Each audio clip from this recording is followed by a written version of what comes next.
Everyone. ఈ రోజు క్లాస్లో మనం ordinary differential equations of higher order unit గురించి డిస్కస్ చేసుకున్నాం. ఈ యూనిట్ మనకి ordinary differential equations and vector calculus సబ్జెక్ట్లో నుంచి సెకండ్ యూనిట్. సో ఈ యూనిట్ నుంచి మనకు ఉన్నదే main 2 topics. So first topic వచ్చి higher order linear differential equations with constant coefficients.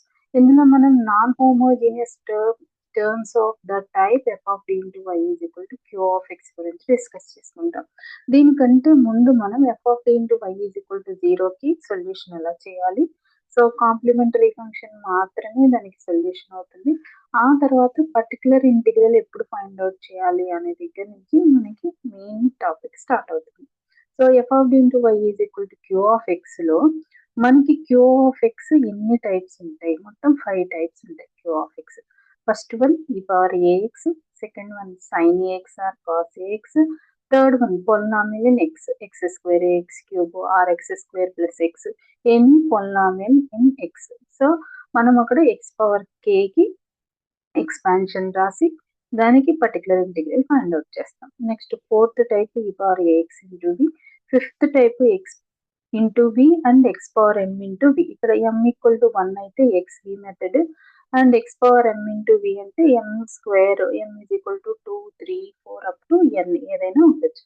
So ఈ 5 టైప్స్లో మీరు కంపల్సరీగా నేర్చుకోవాల్సింది 1, 2, 3. ఈ 3 కంపల్సరీగా మీరు నేర్చుకుంటే so e power ax into v కూడా చేయగలుగుతారు. Because e power ax into v method ఏంటి అంటే e power ax taken to the left, every d replacing by d plus a కాబట్టి సో v కూడా sin ax or cos ax కాబట్టి ఈజీగా చేయగలుగుతారు. So first 1, 2, 3 methods నేర్చుకున్న తర్వాత fourth method నేర్చుకోండి, ఈజీగా ఉంటుంది.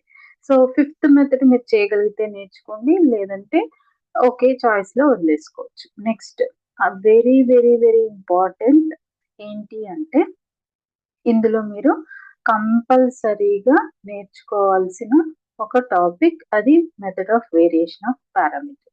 మీరు సెకండ్ యూనిట్ స్టార్ట్ చేయగానే first f of d into y is equal to 0కి సొల్యూషన్ ఏంటి, పర్టికులర్ ఇంటిగ్రల్ అంటే ఏంటి నేర్చుకున్న తర్వాత first method of variation of parameters నేర్చుకోండి.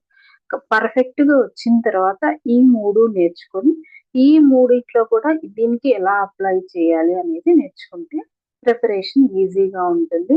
అండ్ మీరు ఏ క్వశ్చన్ ఇచ్చినా కూడా అటెంప్ట్ చేయగలరు అండ్ కంపల్సరీగా 8 to 10 మార్క్స్ తెచ్చుకోగలుగుతారు ఈ సెకండ్ యూనిట్ నుంచి.